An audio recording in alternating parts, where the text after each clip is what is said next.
Assalamualaikum warahmatullahi wabarakatuh. Baik, kali ini kita akan masuk ke materi baru.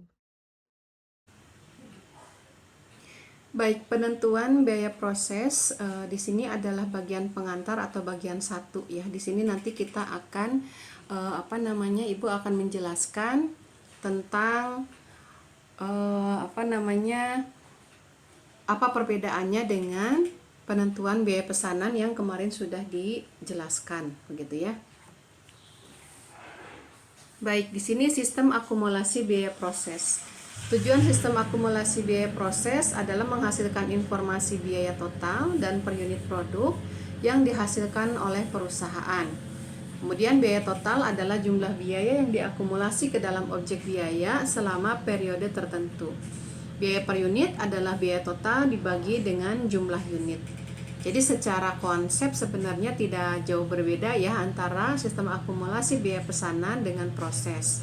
Nah, perbedaan yang paling utama adalah di di waktu juga ya, di waktunya begitu ya. Baik, kita lihat di sini. Sistem akumulasi biaya proses cocok diterapkan jika produk yang dihasilkan oleh perusahaan bersifat homogen. Homogen itu berarti sama atau mirip ya. Kemudian produk homogen dihasilkan melalui proses produksi berkelanjutan, yaitu dalam bentuk metode produksi massal.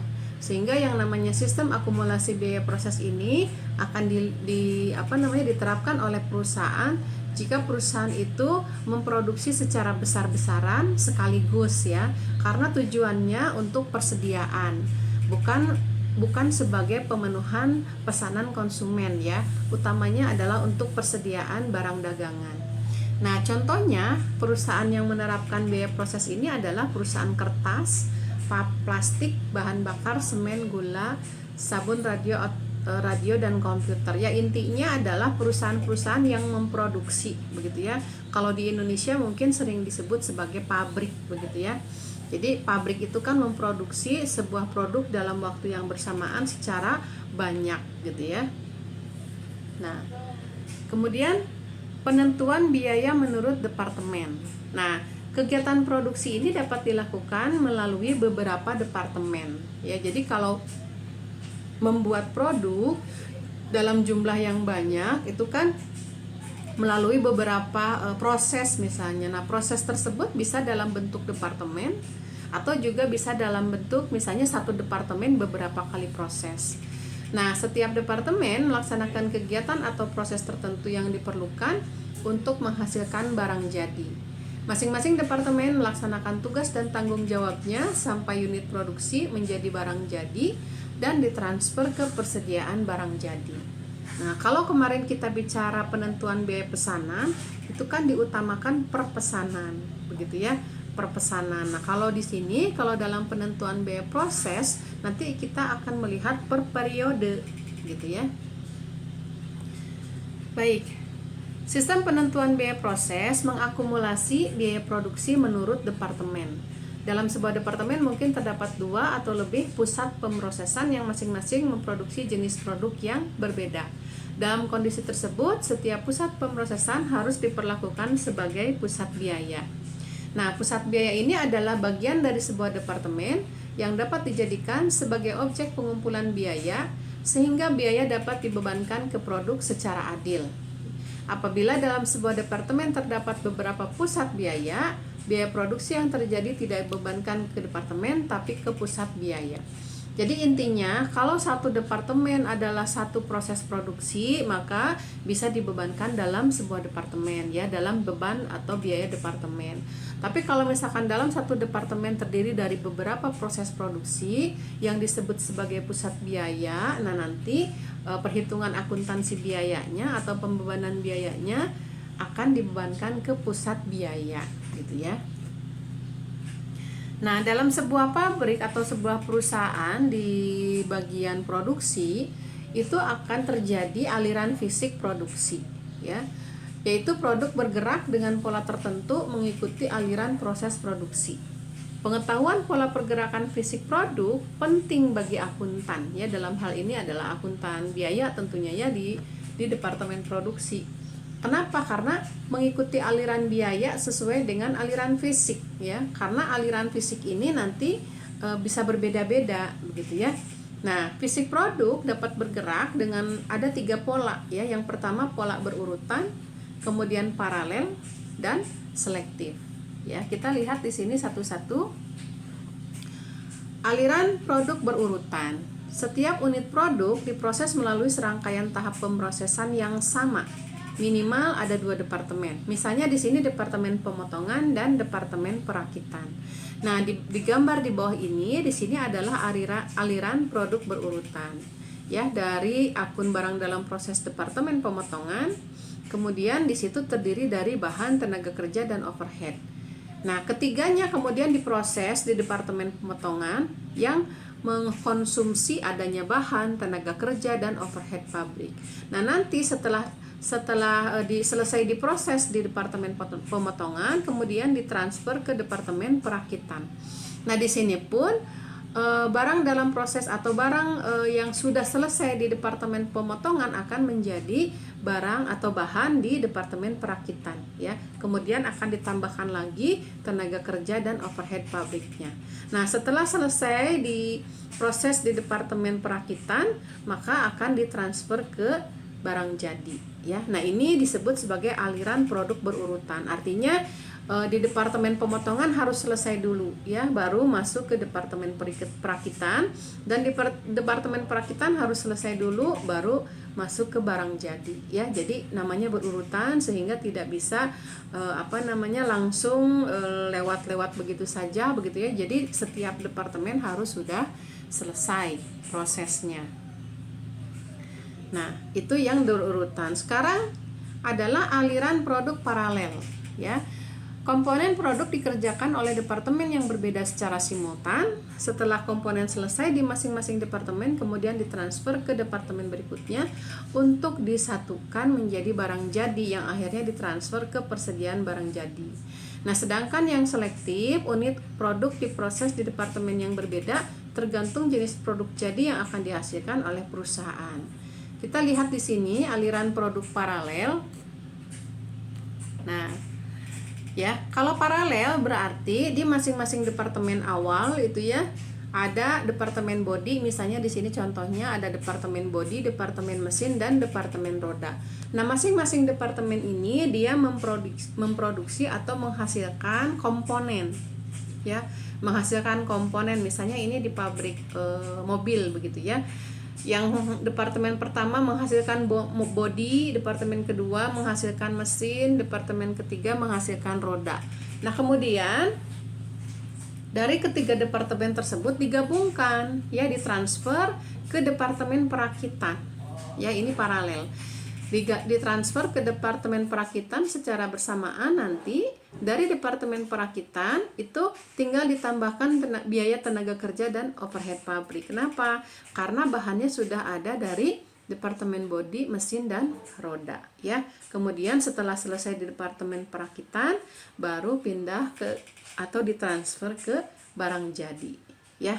Itu untuk aliran produk paralel.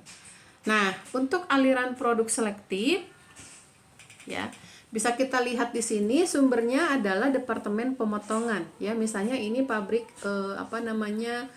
pengemasan daging ya. Di sini ada departemen pemotongan yang terdiri dari bahan, tenaga kerja dan overhead. Nah, dari departemen pemotongan disebar ke banyak departemen ya. Ada yang ke departemen pengasapan, kemudian ada yang ke departemen penggilingan, tapi ada juga yang setelah dipotong itu langsung dikemas ke departemen pengemasan ya. Nah, kemudian untuk yang BDP departemen pengasapan dan departemen penggilingan itu setelah selesai ditransfer ke departemen pengemasan ya, baru ke barang jadi. Nah, itu adalah contoh aliran-aliran produk ya, berurutan, paralel dan selektif ya. Baik, sekarang kita masuk kepada akuntansi biaya bahan, tenaga kerja dan overhead. Nah, pencatatan biaya bahan, tenaga kerja, dan overhead ke buku besar dalam penentuan biaya proses pada dasarnya sama dengan penentuan biaya pesanan. ya. Dalam biaya proses, biaya produksi yang terjadi dibebankan ke departemen, ditransfer dari satu departemen ke departemen berikutnya, hingga akhirnya ditransfer ke persediaan barang jadi. Nah, kita lihat di sini ya. Untuk mencatat biaya yang terjadi dalam suatu departemen dan biaya yang ditransfer dari departemen sebelumnya, perlu diselenggarakan akun barang dalam proses untuk setiap departemen produksi. Nah, makanya di sini nanti untuk akun BDP-nya akan selalu disebutkan departemen apanya. Begitu ya.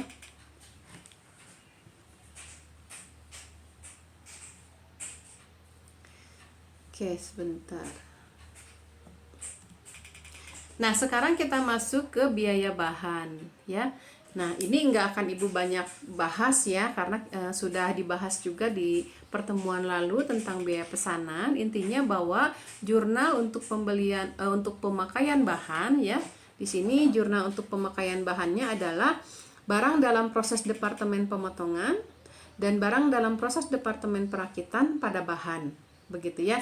Jadi kalau kemarin kita bicara pesanan job order costing ya, atau apa namanya, proses job order costing, untuk job order costing itu kan barang dalam proses pada bahan, begitu ya. Nah, kalau untuk yang proses costing ini berarti barang dalam prosesnya departemennya disebutkan. Barang dalam proses departemen pemotongan, kemudian barang dalam proses departemen perakitan pada bahan ya. Jadi ini lebih fokus nama departemennya disebutkan. Kemudian untuk biaya tenaga kerja juga ya, di sini biaya tenaga kerja itu jurnalnya adalah BDP Departemen Pemotongan, BDP Departemen Perakitan pada gaji dan upah ya. Jadi bedanya di BDP-nya saja di rinci begitu ya. Kemudian untuk BOP ya, BOP sesungguhnya. Nah, di sini BOP sesungguhnya pada ini rincian BOP yang terjadi begitu ya. Nah, intinya sih jurnalnya sama saja ya, makanya Ibu tidak bahas secara lebih mendalam lagi ya, karena kemarin sudah jelas ya. Kemudian ini di BOP dibebankannya BDP Departemen Pemotongan dan BDP Departemen Perakitan pada BOP dibebankan ya. Nah, sekarang inti dari perbedaan di laporan dalam penentuan biaya proses adalah intinya ada di laporan biaya produksi ya. Nah, laporan biaya produksi ini untuk untuk masing-masing perusahaan itu tergantung kepada kondisinya ya, kondisi si perusahaan. Apakah perusahaan itu memiliki satu departemen ya, apakah memiliki minimal dua departemen atau seterusnya begitu ya. Nah, laporan biaya produksi itu harus dibuat untuk masing-masing departemen ya. Nah, seperti itu ya. Jadi apakah satu departemen, dua departemen, 3, 4 dan seterusnya begitu ya. Pertama itu. Yang kedua, apakah perusahaan tersebut memiliki BDP awal dan akhir atau tidak ya, barang dalam proses awal dan barang dalam proses akhir atau tidak. Nah, di sini kondisinya adalah yang akan kita bahas pertama adalah laporan biaya produksi satu departemen ya, yang tanpa unit dalam proses awal dan akhir ya. Kemudian ada lagi satu departemen tanpa unit dalam proses awal tapi ada unit di proses akhir ya. Kemudian yang ketiga ada laporan biaya produksi dua departemen ya, yang tanpa unit dalam proses awal dan ada unit dalam proses akhir. Nah, kita lihat di sini contohnya. PT Mutiara mempunyai sebuah pabrik yang menghasilkan satu jenis produk dan diproduksi secara berkelanjutan. Pabrik perusahaan tersebut hanya terdiri dari satu departemen produksi. Data produksi dan biaya selama Januari adalah unit dalam prosesnya persediaan awal 0 unit, kemudian unit untuk prosesnya 40.000, unit selesai diproses dan ditransfer ke persediaan barang jadi 40.000, unit dalam proses persediaan akhir 0 unit. Nah, ini yang dikatakan satu departemen tanpa ada unit di persediaan awal dan persediaan akhir. Artinya persediaan awalnya 0, persediaan akhirnya 0. Nah, kemudian bahan baku yang dibebankan dalam proses produksi ini yaitu bahan bakunya 100.000, tenaga kerjanya 150.000, dan overhead pabriknya 70.000. Nah, kita bagaimana cara membuat atau coba buatkan laporan biaya produksinya. Nah, laporan biaya produksinya seperti ini ya. Tadi berdasarkan data tadi kita masukkan semuanya ke dalam laporan biaya produksi ini. Nah, dalam laporan biaya produksi ini terdiri dari 3 bagian ya. Yang pertama ada data kuantitas ya. Data kuantitas. Nah, kemudian yang kedua ya, itu ada biaya yang harus dipertanggungjawabkan ya. Kemudian bagian ketiga adalah pertanggungjawaban biaya. Nah, ini adalah laporan biaya produksi. Nah, laporan biaya produksi inilah yang nantinya akan menjadi kartu pesanan kalau kita bicara penentuan biaya pesanan ya. Jadi kalau minggu lalu kan kita bicara penentuan biaya pesanan itu menggunakan kartu pesanan ya. Nah, kalau kita bicara tentang penentuan biaya proses berarti kita menggunakan laporan biaya produksi ya. Nah, tadi dalam soal bahwa unit dalam proses persediaan awal itu 0 ya. Kita lihat di data kuantitas di sini 0. Kemudian unit masuk proses periode adalah 40.000 ya. Sehingga di sini totalnya 40.000. Maka harus kita cek ke unit ditransfer ke persediaan barang jadi 40.000 sehingga nilainya sama ya. Yang bagian atas 40.000 unit totalnya, yang bagian bawah juga 40.000 unit ya. Nah, kemudian kita masukkan tadi biaya yang dibebankan masuk ke bagian kedua, biaya yang harus dipertanggungjawabkan. Di sini masukkan jumlah biayanya yaitu 100.000, 150, dan 70.000. Kita total yaitu 320.000. Nah, dari sini kita bagi dengan jumlah unit untuk mengetahui biaya per unitnya. Nah, jumlah unitnya dari mana? Jumlah unitnya adalah kita lihat di sini. Ya, 40.000 unit persediaan akhir ya, maka kita pindahkan ke sini. 40.000 unit untuk persediaan akhir ya. Kemudian kita bagi 100.000 dibagi 40.000 sama dengan 2,5. 150.000 dibagi 40.000 sama dengan 3,75. Kemudian 70.000 dibagi 40.000 sama dengan 1,75. Maka totalnya jumlah biaya yang harus dipertanggungjawabkan secara total jumlah biaya 320.000, secara biaya per unitnya adalah Rp8. Nah, setelah diketahui biaya yang harus dipertanggungjawabkan, maka kita buatkan pertanggungjawaban biayanya ya, yaitu biaya unit ditransfer ke persediaan barang jadi. Nah, di sini kan di data kuantitas tadi di atas dikatakan unit ditransfer ke persediaan barang jadi itu 40.000. Maka kita kalikan 40.000 dengan biaya per unit Rp8, maka menjadi 320.000 ya. Kemudian di sini tidak ada persediaan akhir sehingga jumlah biaya yang dipertanggungjawabkan adalah 320.000. Nah, itulah bagaimana menghitung laporan biaya produksi untuk perusahaan yang satu departemen tanpa unit dalam proses awal dan akhir ya. Baik, berikutnya jurnal. Nah, setelah kita buatkan laporan biaya produksinya, kita buatkan jurnalnya juga. Nah, kalau jurnal sama ya seperti untuk pesanan kemarin ya minggu lalu. Nah, untuk biaya bahan baku berarti BDP pada bahan begitu ya. Kemudian tenaga kerjanya BDP pada gaji dan upah. Kemudian BOP dibebankannya BDP pada BOP dibebankan. Kemudian unit selesainya barang jadi pada barang dalam proses. Ya tentunya ini jurnal sampai dengan produk jadi ya, belum sampai ke konsumen ya. Karena kalau untuk dalam kalau untuk penentuan biaya proses kan utamanya atau tujuannya untuk persediaan. Nah, di sini memang tidak disebutkan barang dalam proses departemen apa. Kenapa? Karena di sini departemennya hanya satu, ya. Jadi kalau yang disebutkan tadi adalah departemennya yang 2 atau lebih. Nah, ini aliran biaya produksinya tadi dari bahan baku 100.000 ya, kita lihat di sini. Gaji dan upahnya 150.000, overheadnya 70.000 ya. Masuk ke dalam barang dalam proses, kemudian ditransfer ke barang jadi.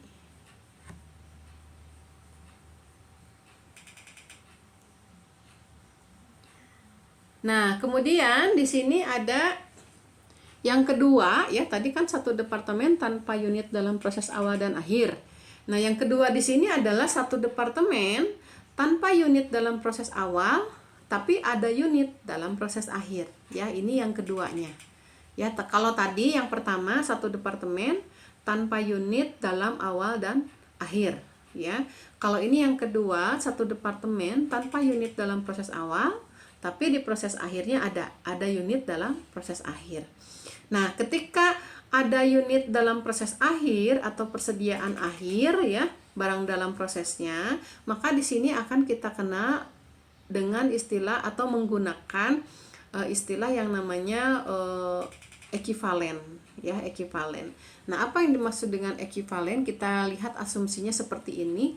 Jadi kalau misalnya ada unit dalam proses akhir, nah kan yang namanya juga barang dalam proses persediaan akhir, artinya kan belum jadi ya, belum barang jadi. Nah, karena masih dalam proses gitu ya, jadi dalam akuntansi itu harus mengetahui kira-kira dalam proses itu ya dianggap berapa nilainya. Ya, misalnya di sini kalau yang dikatakan unit selesai 100% selesai itu seperti ini ya, bulat, utuh, putih begitu ya. Nah, ini unit selesai. Tapi kalau unit dalam proses 25% selesai, artinya yang dikasih arsir 25% ini yang baru selesai. Nah, 25% ini nilainya berapa? Nah, kalau dalam penentuan biaya proses ini harus diketahui begitu ya.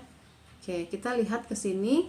Tingkat konsumsi sumber daya ya oleh unit dalam proses dinyatakan dalam tingkat penyelesaian berupa persentase atau angka pecahan. Contoh, 300 unit dalam proses pada akhir bulan dapat mencapai tingkat penyelesaian 100% bahan, 75% tenaga kerja, dan 50% overhead pabrik. Konsumsi sumber daya oleh unit produk yang telah selesai diproses dan unit produk yang masih dalam proses berbeda, sehingga untuk menghitung biaya per unit perlu diketahui jumlah unit ekivalennya terlebih dahulu. Unit ekivalen adalah penyetaraan semua unit hasil pemrosesan ke dalam unit selesai. Ya, jadi untuk menghitung persentase masing-masing bahan, tenaga kerja, dan overhead yang belum 100% tadi, itu harus disetarakan. Ya, harus disetarakan untuk menganggap biayanya sudah atau menganggap produk yang sudah jadinya setara dengan berapa begitu ya. Nah, kita lihat di sini ada perumpamaan ya. Unit ekivalen itu seperti ini perumpamaannya. Di gambar yang pertama di sini ada bulatan warna hitam ya. Ada dua ya. Ada bulat warna hitam ada dua ya. Yang pertama ada yang kedua. Nah, di sini dikatakan dua bentuk lingkaran. Artinya di sini 2 unit selesai. Ya, ini artinya 2 unit selesai. Kemudian yang kedua nih, yang gambar ketiga dan keempat, ini setengah lingkaran putih, setengah lingkaran hitam. Ya. Nah, ini dianggap 2 bentuk setengah lingkaran, maka dia adalah 2 unit dalam proses yang baru 50% selesai. Artinya dia adalah 2 unit kali 50%. Berarti ini dianggap 1 unit. Nah, bukan berarti jadi 1 unit barang ya, tapi dianggap gitu ya ekivalen dengan 1 unit, karena produk yang satunya baru setengah selesai, produk yang satunya baru setengah selesai, jadi dianggap 1 yang baru selesai gitu ya. Nah, maka di sini asumsinya ini menjadi 3 bentuk lingkaran ya. Jadi ini yang lingkaran pertama, lingkaran kedua itu dianggap 1 unit produk utuh selesai ya. Lingkaran ketiga dan keempat itu dianggap 1 unit produk utuh selesai. Sehingga di sini dianggap 3 unit selesai. Ya, jadi unit ekivalen itu maksudnya seperti ini, gitu ya. Nah, kita lihat, melanjutkan foto contoh PT Mutiara misalnya, data produksi bulan berikutnya adalah unit dalam proses persediaan awalnya 0, ya. Kemudian yang masuk proses bulan ini 60.000. Kemudian yang selesai dan ditransfer ke persediaan barang jadi itu 50.000, sehingga unit dalam proses persediaan akhirnya 10.000, ya. Karena tadi unit masuknya 60.000, yang selesai 50.000, maka ada sisa, ya, atau persediaan akhir 10.000. Nah, unit dalam proses atau barang dalam proses di persediaan akhir ini tentunya kan bukan barang jadi, ya, sehingga di situ ada keterangan bahan 100% selesai, tenaga kerja 60% selesai, dan overhead 60 selesai. Nah, ini keterangannya. Kemudian semua unit produk yang diproses telah selesai, sehingga di awal Februari perusahaan tidak mempunyai persediaan unit dalam proses. Biaya ditambahkan ke dalam proses bulan ini adalah bahan 150.000, tenaga kerja 224.000, dan overhead pabrik 112.000. Data biaya produksi PT Mutiara bulan Februari sebagai berikut. Nah, kita lihat laporan biaya produksinya. Nah, ya, ini adalah laporan biaya produksi untuk satu departemen tanpa unit dalam proses awal, tapi ada unit dalam proses akhir, ya. Kita lihat di sini bagiannya sama, ada data kuantitas, biaya yang harus dipertanggungjawabkan, dan pertanggungjawaban biaya. Nah, data kuantitas kita lihat di sini unit dalam proses persediaan awalnya 0, kemudian unit masuk proses periode ini 60.000, ya, sehingga persediaan awalnya 60.000. Nah, kemudian yang ditransfer ke persediaan barang jadi kan 50.000, ya, sehingga persediaan akhirnya adalah 10.000. Dengan tingkat penyelesaian bahan 100%, tenaga kerja 60%, dan overhead 60%. Nah, kemudian biaya yang harus dipertanggungjawabkan tadi bahannya adalah 150.000, tenaga kerja 224.000, dan overhead 112.000. Maka totalnya 486.000, ya. Kemudian berapa jumlah unit ekivalen? Nah, ini kita dapat dari mana? Tadi dari perhitungan. Nah, perhitungannya ada di bawah. Nah, ini ya. Nah, ini ya. Jadi Nah, ini perhitungannya, ya. Jadi kita peroleh unit perhitungan ekivalen itu untuk bahan 50.000 unit, ya, ditambah 10.000 unit yang sudah selesai 100%, kan bahan itu selesai 100%. Jadi dia totalnya 60.000. Kemudian untuk tenaga kerja, tadi unit ditransfer ke barang jadinya kan 50.000. Kemudian tenaga kerjanya tadi 60% selesai, ya, sehingga di sini 60% dari 10.000 itu kan 6.000. Kemudian overhead pabrik sama dengan tenaga kerja, ya. Coba kita kembali ke sini. Jadi di sini total jumlah unit ekivalennya adalah 60.000 dan 56.000 unit, ya. Jadi biaya per unitnya itu jumlah biaya 150.000 untuk bahan dibagi 60.000 unit. Kemudian tenaga kerja di 224.000 dibagi 56.000 unit, ya. Kemudian overhead pabrik 112.000 dibagi 56.000 unit, di total menjadi 8,5, ya. Total biayanya 486.000, per unitnya 8,5 rupiah, ya. Nah, berbeda tadi dengan hasil satu departemen tanpa unit dalam proses awal dan akhir, ya, tadi 8 rupiah. Nah, kalau ini kan tanpa unit dalam proses awal, ada unit dalam proses akhir, ya. Jadi di sini 8,5. Nah, kemudian pertanggungjawaban biayanya, cost ditransfer ke persediaan barang jadi tadi kan 50.000 unit yang ditransfer, ya, dikali dengan biaya per unit 8,5 menjadi 425.000. Nah, kemudian kita hitung persediaan akhirnya, 10.000 unit dikali 100% bahan, tingkat penyelesaian bahan, dikali biaya per unit bahan. Kemudian tenaga kerjanya 10.000 unit dikali 60% tingkat penyelesaian tenaga kerja, ya, dikali 4. Kemudian untuk overhead pabrik 10.000 unit dikali 60% tingkat penyelesaian overhead dikali 2. Maka akan diperoleh total 486.000, ya. Nah, itu untuk satu departemen tanpa unit dalam proses awal, ada unit dalam proses akhir ya. Jadi kita sudah bahas 2 ya. Oke, berikutnya melanjutkan contoh PT Mutiara. Nah, ini jurnalnya ya. Tadi lupa ya, jurnalnya. Sorry.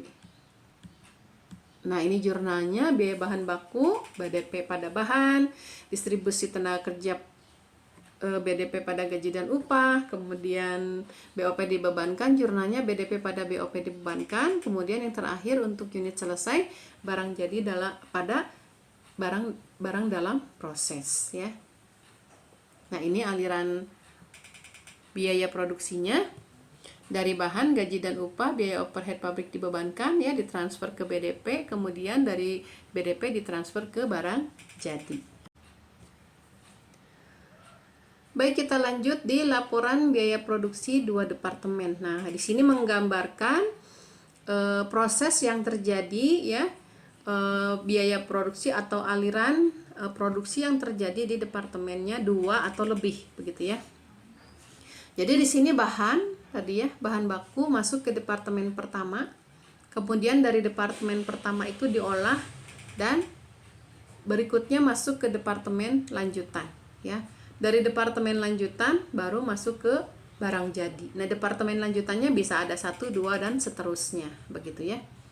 Baik, kita lihat di sini PT Sinar Mentari mempunyai 2 departemen. Departemen A adalah departemen pembentukan yang membuat komponen produk. Ya, jadi departemen A-nya adalah membuat komponen. Kemudian departemen B adalah departemen perakitan yang akan menyatukan komponen menjadi barang jadi. Ya. Berikut data produksi PT Sinar Mentari. Nah, di sini kita lihat datanya ada 2 departemen ya. Di sini ada departemen A dan departemen B. Kemudian keterangannya ada yang pertama dimasukkan ke dalam proses di departemen A 60.000 unit. Ya, kemudian dari departemen A ke B itu ditransfer ke departemen B itu 46.000 unit ya, sehingga di departemen B itu ada diterima dari departemen A 46.000 unit. Kemudian ditransfer ke persediaan barang jadi, kalau dari departemen A kan tidak ada ya, karena dari departemen A itu ditransfer ke departemen B ya. Kemudian di departemen B baru ada ditransfer ke persediaan barang jadi yaitu 40.000 unit. Nah, kemudian ada persediaan akhir BDP. Di departemen A-nya 14.000 unit, di departemen B-nya 6.000 unit. Kemudian tingkat penyelesaian di departemen A yang 14.000 unit itu bahannya 100%, tenaga kerjanya dan overhead 40%. Sedangkan di departemen B, tingkat penyelesaiannya tenaga kerja dan overhead pabrik 70%, ya. Nah, kemudian data biaya yang dibebankan untuk departemen A, bahan 330.000, tenaga kerjanya 361.200, overheadnya 335.400. Sedangkan di departemen B ada tambahan biaya tenaga kerja 353.600 dengan overhead pabrik 331.500. Nah, kemudian kita buatkan laporan biaya produksinya ya. Di sini kita masukkan sama ya data kuantitasnya. Unit masuk bulan ini tadi 60.000. Kemudian yang ditransfer ke departemen B itu 46.000. Kemudian unit dalam proses akhir 14.000. Nah, kalau menggunakan atau kalau perusahaan itu memiliki 2 departemen, maka perhitungan laporan biaya produksinya harus per departemen. Maka kita ini akan menghitung departemen pertamanya dulu, yaitu departemen A. Ya, di sini kan 2 departemen tanpa unit dalam proses awal, ada unit dalam proses akhir, kita buat yang departemen pertamanya dulu ya, atau departemen A. Sehingga kita masukkan data-data di departemen A tadi ya. Tadi kan sudah ada datanya, unit masuk 60.000, ditransfer ke departemen B 46.000, kemudian persediaan akhir 14.000 dengan tingkat penyelesaian bahan 100%, tenaga kerja 40% dan overhead 40%. Kemudian biaya yang harus dipertanggungjawabkan tadi biayanya sudah ada ya, bahan 330.000, tenaga kerja 361.200, overhead 335.400. Nah, kemudian kita cari jumlah unit ekuivalennya. Nah, ini juga sama jumlah unit ekuivalen itu ya, kita cari di sini ada perhitungannya. Nah, ini jumlah di bawah ya, Bahan tadi 100%, 46.000 ditambah 14.000. Kemudian tenaga kerjanya 46.000 ditambah 5.600. Dari mana 5.600? Dari 14.000 dikali 40% tingkat penyelesaian. Sama seperti yang overhead ya. Sehingga kita peroleh nilainya 60.000, 51.600 dan 51.600 ya. Sehingga kita peroleh biaya per unitnya 330.000 dibagi 60.000 unit jadi 5,5. Kemudian tenaga kerjanya Rp7, kemudian overheadnya Rp6,5. Maka di sini total biaya per unitnya adalah Rp19. Nah, kemudian di bagian ketiga pertanggungjawaban biayanya adalah biaya ditransfer ke departemen B 46.000 unit dikali Rp19. Kemudian biaya unit dalam proses persediaan akhirnya 14.000 unit bahan ya dikali 100% tingkat penyelesaian bahan dikali harga per unit bahan ya. Tenaga kerja 14.000 dikali 40% tingkat penyelesaian tenaga kerja dikali Rp7. Kemudian overhead pabrik 14.000 unit dikali tingkat penyelesaian overhead dikali 6,5. Sehingga kita peroleh jumlah biaya yang dipertanggungjawabkan adalah 1.026.600. Nah, itu adalah departemen pertama ya. Karena ini 2 departemen. Nah, sekarang kita masuk ke departemen keduanya. Di sini ditulisnya departemen lanjutan ya. Ini departemen B-nya. Tadi kan yang A, ini yang B-nya ya. Nah, di sini unit masuk bulan ini kan 46.000 unit tadi yang dari departemen A ya. Kemudian unit ditransfer ke persediaan barang jadi 40.000 sehingga persediaan akhirnya adalah 6.000 dengan tingkat penyelesaian bahan 100%, tenaga kerja 70%, overhead 70% ya. Nah, kemudian biaya yang harus dipertanggungjawabkan yang pertama tadi dimasukkan dulu. Biaya ditambahkan bulan ini yaitu biaya dari departemen A ya. Tadi kan di departemen A itu bagian ketiga kita peroleh angka 874 ya. Kita masukkan ke sini jumlah biayanya. Kemudian jumlah unit ekivalennya tadi sudah kita peroleh adalah 46.000 unit. Ini yang ditransfer ke departemen B ya. Kemudian biaya per unitnya adalah Rp19 ya. Jadi 3 angka ini kita tinggal masukkan dari laporan departemen pertama tadi. Kemudian kita ditambahkan ya, di dalam soal kan tadi ada tambahan tenaga kerja dan overhead ya biayanya. Kemudian kita masukkan ke sini. Nah, untuk jumlah unit ekivalen di tenaga kerja dan overhead pabrik juga ini sama ya. Kita lihat. Nah, ini perhitungannya. Untuk biaya dari departemen A, unit ditransfer ke persediaan jadi 40.000 ditambah 6.000 dengan tingkat penyelesaian 100%. Kemudian tenaga kerja dan overhead pabrik 40.000 dengan ditambah tingkat penyelesaian tenaga kerja dan overhead pabrik sebesar 70% ya. Jadi kita peroleh 46.000 dan 44.200 ya.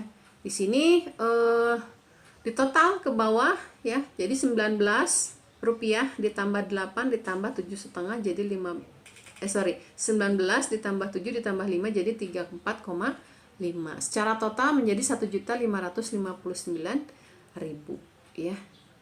Oke. Ini.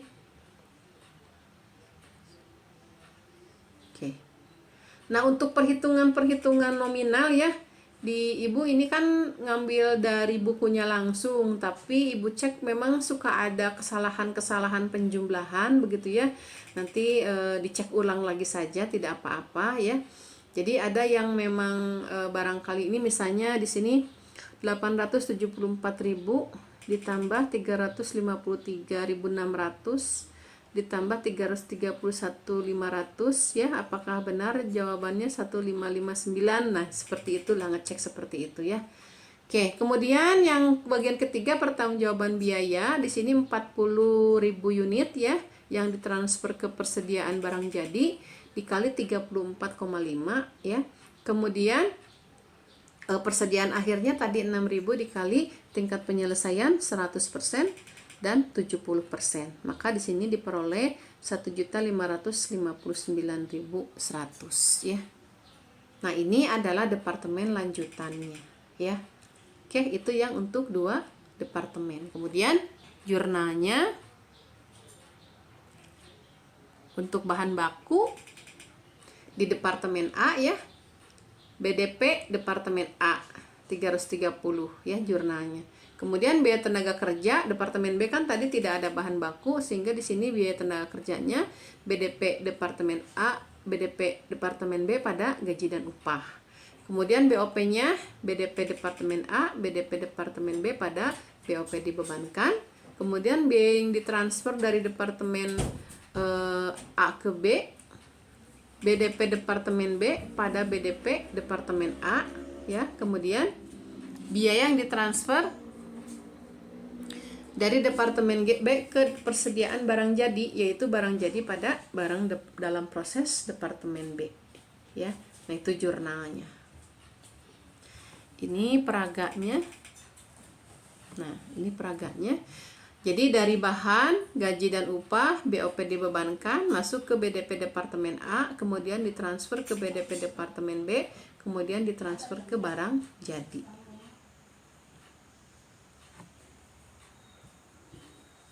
Baik, persediaan unit dalam proses. Persediaan unit dalam proses pada akhir suatu periode akan menjadi persediaan awal pada periode berikutnya. Biaya produksi yang harus dipertanggungjawabkan suatu departemen dalam suatu periode apabila departemen tersebut memiliki persediaan unit dalam proses awal terdiri atas 2 unsur, yaitu biaya yang terjadi pada periode sebelumnya yang sudah dibebankan ke persediaan unit dalam proses awal dan biaya yang ditambahkan pada periode bersangkutan. Ada juga jenis asumsi aliran biaya yang digunakan untuk menentukan urutan biaya yang ditransfer dari suatu departemen ke departemen berikutnya, yaitu metode rata-rata dan MPKP atau masuk pertama, keluar pertama ya. Nah, sekarang kita bicara metode rata-rata ya. Kalau kita bicara persediaan ya, itu kan tidak akan lepas dari metode ini gitu ya. Apakah perusahaan mau menggunakan metode rata-rata atau mau menggunakan metode MPKP, masuk pertama keluar pertama. Nah, metode rata-rata ini unit dalam proses awal diperlakukan seolah-olah dimasukkan ke dalam proses dalam periode bersangkutan dan bercampur dengan unit masuk proses pada periode tersebut.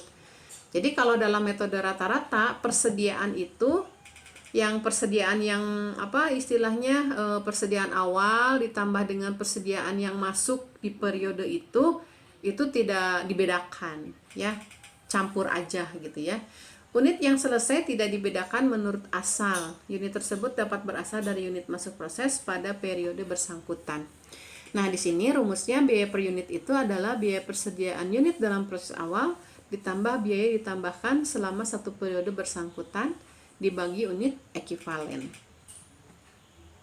Sedangkan untuk metode MPKP, persediaan unit dalam proses awal diperlakukan terpisah ya. Karena MPKP, maka persediaan awal dengan persediaan yang baru masuk proses itu dipisah ya, intinya di situ. Unit selesai dalam suatu periode dibedakan. Ada unit selesai yang berasal dari unit dalam proses awal, ada unit selesai yang berasal dari unit masuk proses pada periode bersangkutan. Maka biaya per unitnya biaya ditambahkan selama satu periode dibagi unit ekivalen. Kita lihat di sini perbandingan metode rata-rata dan MPKP. Ya, secara deskripsi rata-rata itu tidak membedakan antara unit selesai dari persediaan barang dalam proses awal dan yang masuk proses pada periode bersangkutan. Sedangkan MPKP dilaporkan terpisah ya. Kemudian laporan biaya produksi untuk data kuantitasnya ini sama ya, prosedurnya sama baik rata-rata maupun MPKP. Kemudian untuk unit produksi ekivalen, rata-rata itu semua unit selesai selama satu periode dimasukkan ke dalam unit ekivalen 100% selesai, berapapun tingkat penyelesaian yang sudah dicapai. Kemudian kalau MPKP, persediaan BDP awal dimasukkan ke dalam unit ekivalen sebesar yang diperlukan untuk menyelesaikan unit tersebut pada periode yang bersangkutan. Nah, nanti di sini akan kita lihat perbedaannya dalam laporan produksi. Kemudian biaya yang harus dipertanggungjawabkan di rata-rata, biaya persediaan BDP dijumlahkan dengan biaya yang ditambahkan. Kemudian kalau MPKP, biaya persediaan BDP awal terpisah, tidak dimasukkan dalam perhitungan biaya per unit ekuivalen. Kemudian untuk pertanggungjawaban biaya yang ditransfer keluar dihitung dengan mengalihkan unit ditransfer dengan biaya per unit ekuivalen. Kemudian kalau MPKP, biaya ditransfer keluar diasumsikan pertama berasal dari persediaan BDP awal dan kemudian unit masuk proses periode yang bersangkutan. Kemudian kalau untuk keterangan, MPKP memberikan informasi biaya produk lebih baik ya, karena dia lebih jelas ya dibanding metode rata-rata. Kemudian mendekati aliran fisik ya, jadi sesuai kalau MPKP kan sesuai ketika persediaan awal masuk nanti digunakan duluan begitu ya.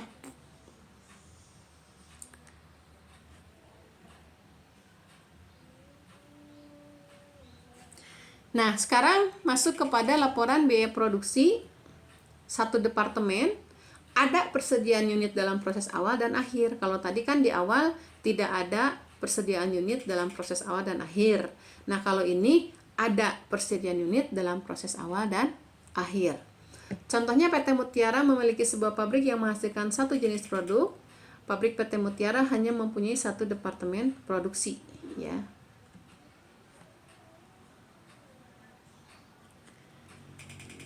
Nah, di sini unit dalam prosesnya ada persediaan awal dengan tingkat penyelesaian juga. Ya, persediaan awal bahan 100%, tenaga kerja dan overhead 60%. Kemudian unit masuk proses 80.000 ya, persediaan awal tadi 10.000. Unit selesai diproses dan ditransfer ke persediaan barang jadi 75.000. Kemudian unit dalam proses akhir 15.000. Kemudian data biaya produksi ada biaya unit dalam proses persediaan awal itu bahan 25.000, tenaga kerja 40.020, overhead pabrik 12.000. Kemudian yang ditambahkan di bulan Maret itu bahan, tenaga kerja dan overhead 200.000, 281 dan 150.000. Kita masuk kepada laporan biaya produksinya ya. Ini bagian pertamanya yaitu data kuantitas. Unit dalam proses persediaan awal, bahan tadi tingkat penyelesaiannya 100, tenaga kerja dan overhead 60%. Jumlahnya 10.000. Kemudian unit masuk proses bulan ini 80.000 unit ya. Unit ditransfer ke persediaan barang jadi 75.000 sehingga persediaan akhir 15.000 dengan tingkat penyelesaian bahan 100%, tenaga kerja 80%, overhead 40%. Nah, di bagian keduanya yaitu biaya yang harus dipertanggungjawabkan. Biaya unit dalam proses persediaan awal, tadi kan biaya yang harus dipertanggungjawabkannya 25, 40.020 dan 12.000 ya, totalnya 77.020 rupiah. Kemudian ditambahkan selama bulan ini totalnya 631 sehingga total kedua biaya tadi adalah 708.900 ya. Nah, kemudian kita cari jumlah unit ekuivalennya 90.000 unit, 87.000 dan 81.000. Kita peroleh dari mana? Kita lihat di sini ya perhitungannya. Nah, untuk bahan 75.000 ditambah 15.000 dengan tingkat penyelesaian bahan 100% kan. Jadi 15.000 yang dihitung sehingga totalnya 90.000. Kemudian tenaga kerja 75.000 ditambah 15% dari 80% dari 15.000 ya. Jadi 12.000 totalnya 87.000. Kemudian overhead pabrik 75.000 ditambah 40% dari 15.000 ya, diperoleh 6.000 jadi 81.000 ya. Di situ kita dapatkan jumlah unit ekuivalen. Nah, kemudian kita hitung biaya per unitnya 200.000 dibagi Nah, ini jumlah unit ekuivalen produksinya ya 2,5 tadi ya, 2,5 ini. Nah, ini perhitungannya yang paling bawah kita lihat di sini. Biaya bahan per unit 25.000 ditambah 200.000 kan tadi biayanya ya. Biayanya 25.000 ditambah 200.000 ya. Kemudian dibagi 90.000 ya. Kemudian 40.000 ditambah 281.880 dibagi 87.000. 12.000 ditambah 150.000 ya, dibagi 81 sehingga menghasilkan 2,5, 3,7 dan 2 ya. Kita balik lagi ke sini. Nah, ini. Ya. Jadi jumlah biaya di persediaan awal tadi ya yang 25.000, 40.000, 12.000 itu dijumlahkan dulu ya dengan yang 200.000, 281.000, 150.000, baru nanti dibagi jumlah unit ekuivalen sehingga menghasilkan biaya per unitnya 2,5 untuk bahan, 3,7 untuk tenaga kerja, dan 2 untuk overhead sehingga total biaya produksi per unitnya, total biaya per unitnya adalah 8,2 rupiah. 8,2. Kemudian pertanggungjawabannya tadi biaya ditransfer ke persediaan barang jadi 75.000 unit dikali 8,2 ya. Kemudian untuk persediaan akhirnya dengan masing-masing tingkat penyelesaian 100% ya, 100%, 80% dan 40% ya, menjadi totalnya 708.900. Ini jurnalnya ya, sama ya, BDP pada bahan, BDP pada gaji dan upah, BDP pada BOP dibebankan, kemudian barang jadi pada barang dalam proses ya. Kemudian aliran biayanya juga bahan, gaji, BOP dibebankan, ditransfer ke BDP dan ditransfer ke barang jadi. Nah, ya. Yang tadi kita bicara tentang metode rata-rata ya. Nah, sekarang kita masuk ke metode MPKP ya.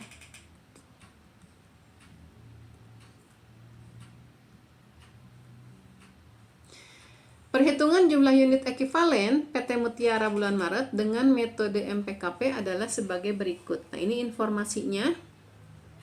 Penyelesaian unit dalam proses persediaan awal, bahannya 10.000 0%, tenaga kerjanya 10.000 40%, overheadnya 10.000 40%. Kemudian masuk proses bulan ini dan selesai 75.000 dikurangi persediaan awal 10.000 ya, jadi 65.000. Kemudian tenaga kerja 65.000 masuk prosesnya ya. Kemudian unit dalam proses persediaan akhir, bahannya 15.000 unit dengan tingkat penyelesaian 180 dan 40. Ya, kemudian di sini kan berdasarkan soal yang tadi ya, masih terkait dengan soal yang sebelumnya yang digunakan dalam rata-rata.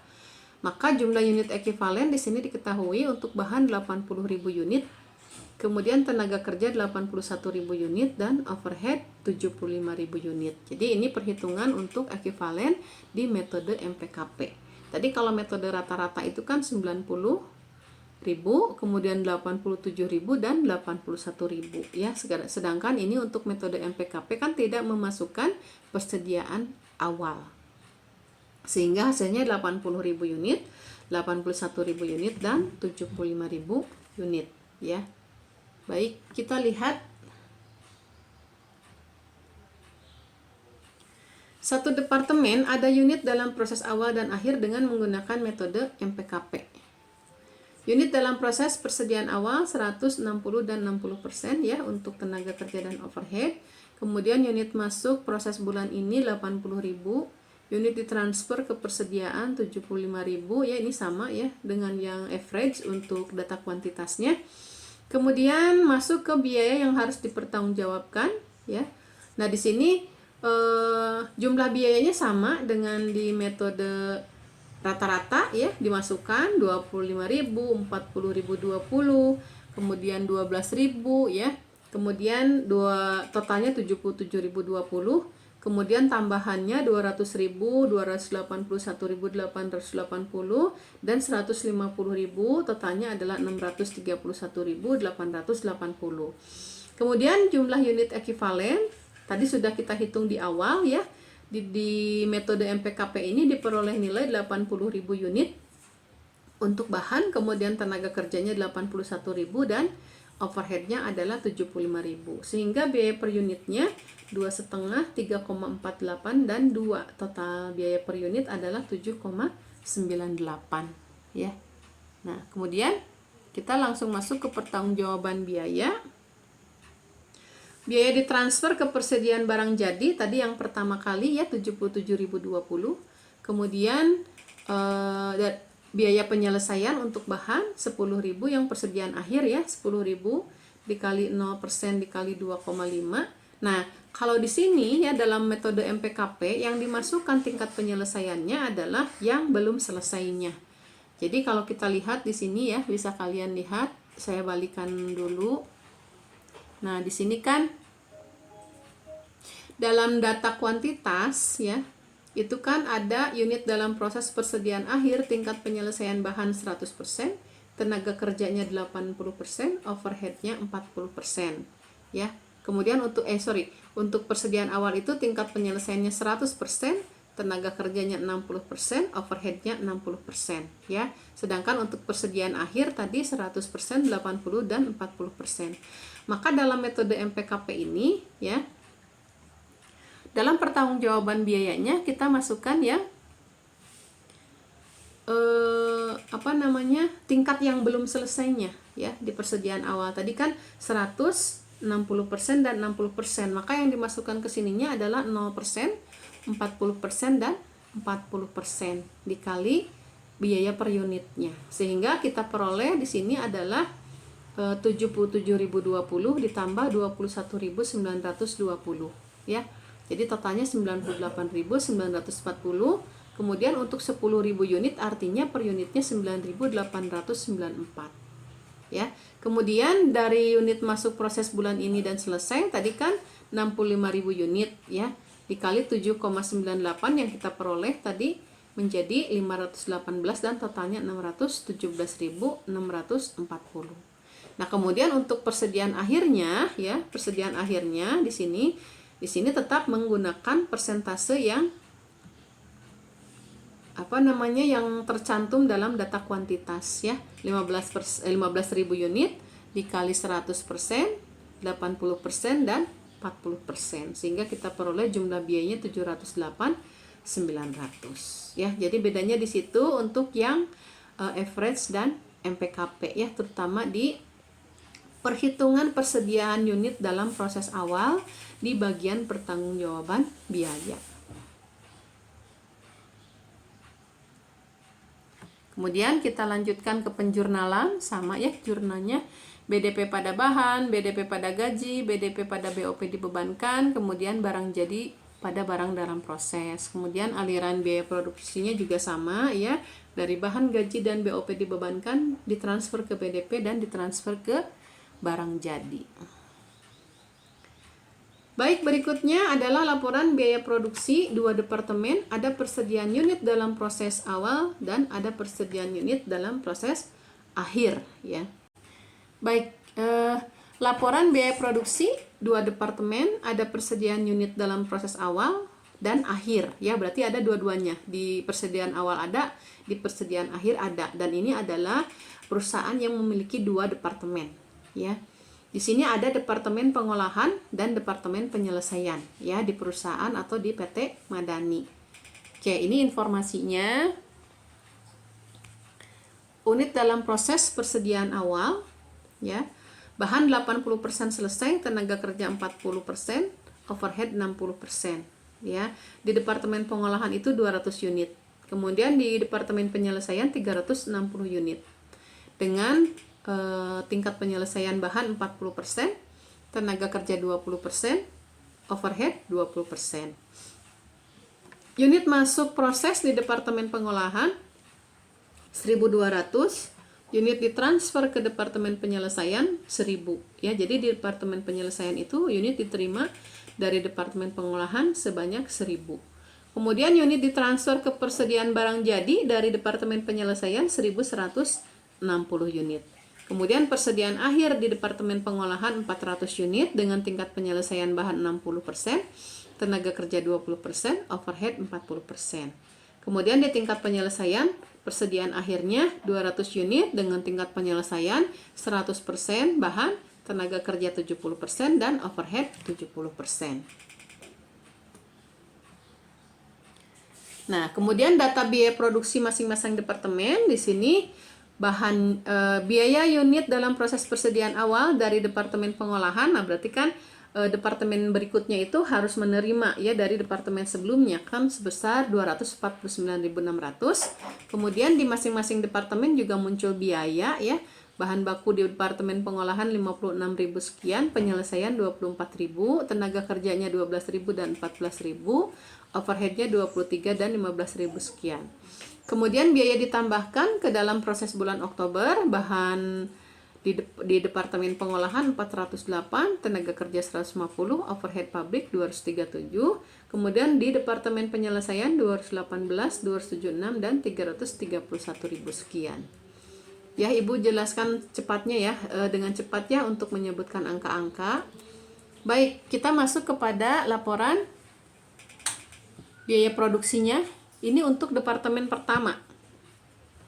Departemen pengolahan ya. Departemen pertama ada unit dalam proses awal dan akhir dengan menggunakan metode rata-rata ya.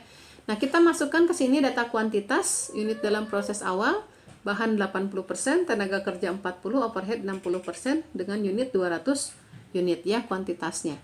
Kemudian unit masuk proses bulan ini 1.200, maka totalnya 1.400. Nah, dari 1.400 ini ditransfer ke departemen penyelesaian itu 1.000, sehingga persediaan akhirnya 400 dengan tingkat penyelesaian 60, 20 dan 40%. Kemudian kita masukkan biaya yang harus dipertanggungjawabkan.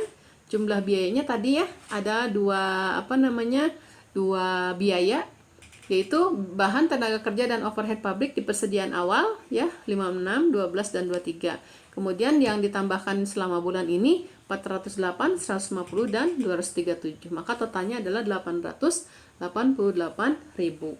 Kemudian jumlah unit ekuivalen di sini tersedia juga. Perhitungannya dari mana? Yaitu 1.000 unit yang ditransfer ke departemen penyelesaian. Ditambah bahan 400 dikali 60%, tenaga kerja 400 kali 20%, overhead 400 dikali 40%, gitu ya. Kemudian untuk biaya untuk harga per unitnya 56 tambah 408 dibagi 1.240 ya. Jadi dari sini 56.760 ditambah 408.240 dibagi 1.240 menjadi 375. 12.000 ditambah 150.000 dibagi 1.080 itu 150. Kemudian 23.880 ditambah 237.120 ya. Kemudian dibagi 1.160 itu 225. Totalnya 750 biaya per unitnya ya. Nah, kemudian pertanggungjawaban biaya. Di sini biaya transfer ke departemen penyelesaian 1.000 unit dengan harga 750 per unitnya. Kemudian di sini menjadi 750.000. Kemudian persediaan akhirnya tadi sesuai dengan tingkat penyelesaiannya 60, 20 dan 40%. Ya. Jadi diperoleh 888.000. Kemudian di departemen lanjutannya masih menggunakan metode rata-rata. Untuk data kuantitasnya di sini dalam unit persediaan awal 100%, 40%, 20% dan 20%. Kuantitas 360 unit ya.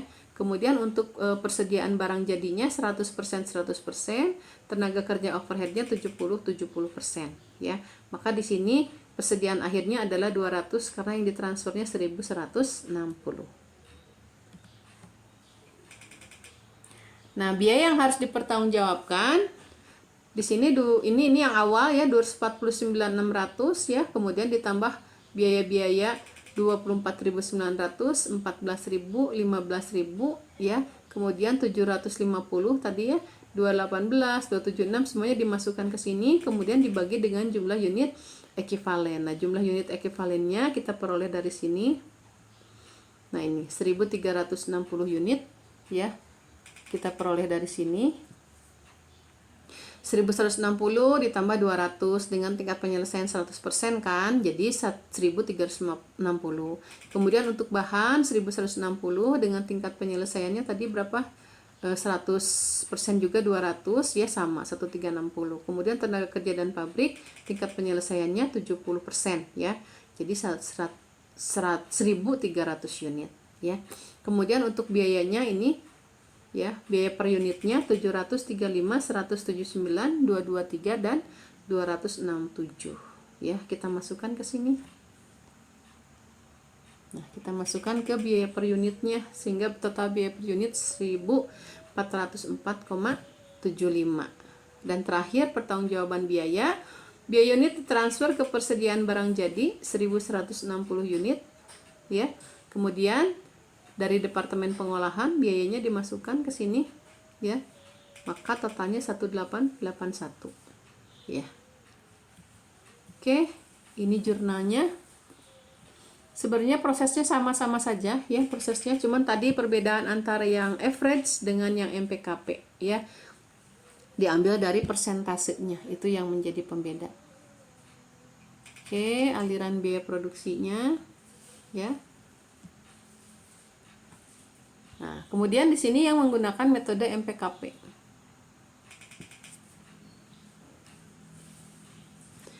Di sini departemen pertama ya, ada unit dalam proses awal dan akhir dengan MPKP.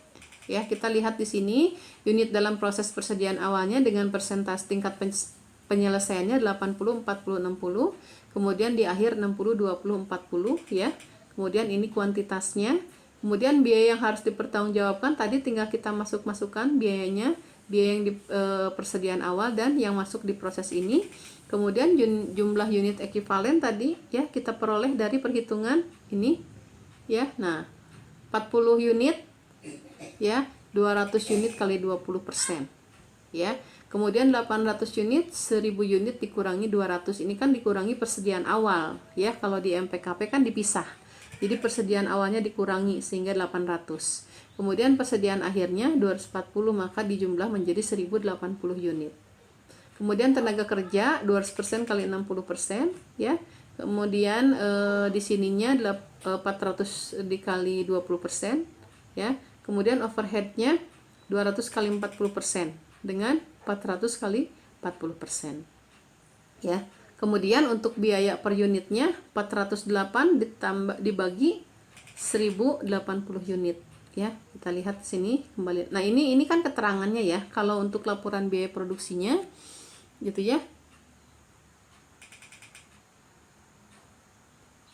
Nah, ini adalah perhitungan unit ekivalennya ya. Jadi keterangannya ada di sini. Nah, kemudian kita masukkan ke sini ya, ke biaya yang harus dipertanggungjawabkan ini untuk memperoleh jumlah ekivalen, jumlah unit ekivalen, kemudian biaya per unit ya. Ini tadi diketahui dari perhitungan tadi. Kemudian untuk pertanggungjawaban biayanya, biaya unit ditransfer ke departemen penyelesaian ya, ditambah dengan biaya persediaan unit dalam proses awal tadi ya.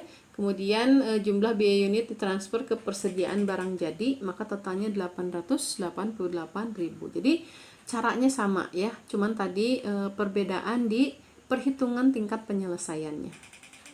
Oke. Kemudian di departemen lanjutannya, nah, di sini data kuantitas juga sama dimasukkan ya. Kemudian biaya yang diperhitungkan ini ditambah 249.600 ya. Kemudian 24.014 dan 15.000 ya. Kemudian untuk menghitung jumlah unit ekivalen di sini. Nah, ini caranya juga sudah ada ya, sama seperti yang sudah Ibu jelaskan tadi dari awal ya, diperoleh dari mananya begitu ya. Kemudian kita peroleh biaya per unitnya di sini, kemudian kita masukkan kembali ke sini, dimasukkan kembali ke biaya yang harus dipertanggungjawabkan sehingga diperoleh biaya per unit 1.423,8 ya. Kemudian pertanggungjawaban biayanya, nah ini dijumlahkan biayanya sesuai dengan tingkat penyelesaiannya, begitu ya. Oke. Kemudian jurnalnya ya hampir mirip ya, dari 7 laporan biaya produksi ya. Nah, ini jurnalnya. BDP Departemen Pengolahan, BDP Departemen Penyelesaian pada Bahan, kemudian untuk tenaga kerjanya BDP Departemen Pengolahan, BDP Departemen Penyelesaian pada Gaji dan Upah. Kemudian yang untuk BOP-nya BDP Departemen Pengolahan, BDP Departemen Penyelesaian pada BOP dibebankan. Kemudian yang keempatnya BDP Departemen Penyelesaian pada BDP Departemen Pengolahan. Kemudian yang kelima, barang jadi pada barang dalam proses Departemen Penyelesaian. Jadi kalau yang terdiri dari 2 departemen ya, maka jurnalnya akan ada 5 jurnal. Kalau yang terdiri hanya 1 departemen, hanya ada 4 jurnal. Kemudian ini aliran biaya produksinya ya. Dari bahan, gaji dan upah, BOP dibebankan ke BDP Departemen Pengolahan, kemudian ke BDP Departemen Penyelesaian, baru ke barang jadi. Baik, itu mungkin yang perlu Ibu jelaskan ya untuk materi hari ini. Cukup banyak ya, bukan cukup banyak, sangat banyak begitu, dan memang harus dipelajari kembali laporan biaya produksi untuk masing-masing kondisi ya, untuk masing-masing kondisi. Nah, ini di sini Ibu buatkan resumenya ya. Jadi ada 7 laporan biaya produksi yang sudah kita bahas tadi. Yang pertama adalah laporan biaya produksi untuk perusahaan yang departemennya 1 ya, kemudian tidak ada persediaan awal dan akhir ya. Kemudian yang kedua, laporan biaya produksi untuk departemen yang memiliki 1 departemen pengolahan, kemudian tidak ada persediaan awal tapi ada persediaan akhir ya. Kemudian yang ketiga adalah perusahaan yang punya 2 departemen atau lebih yang kondisinya tanpa persediaan awal tapi ada persediaan akhir ya. Nah, kemudian yang keempat, 1 departemen ada persediaan awal ya dan akhir dengan metode rata-rata ya. Kemudian yang kedua, 1 departemen ada persediaan awal dan akhir dengan metode MPKP ya. Nah, yang nomor 3, 2 departemen tentunya akan membuat laporan biaya produksinya 2 ya, departemen pertama dan departemen lanjutan ya. Begitu pula dengan nomor 6 dan 7. Di sini ada 2 departemen, yang nomor 6 ada unit dalam proses awal dan akhir dengan metode rata-rata. Kemudian yang nomor 7, 2 departemen ada unit dalam proses awal dan akhir dengan menggunakan metode MPKP. Nah, ini juga sama, dua-duanya harus membuat 2 laporan biaya produksi ya. Nah, baik, mungkin itu saja materi untuk hari ini ya. Insya Allah minggu depan kita masih bicara tentang penentuan biaya proses ya. Di minggu depan materinya tentang unit hilang begitu ya, tentang unit unit hilang, kemudian ada unit tambahan dan unit hilang dalam proses ya. Kemudian ada penentuan biaya proses di akuntansi kerugian produksi ya, sama seperti yang kemarin pesanan. Kita akan bahas sisa bahan, produk cacat dan produk rusak, tapi di metode biaya proses ya.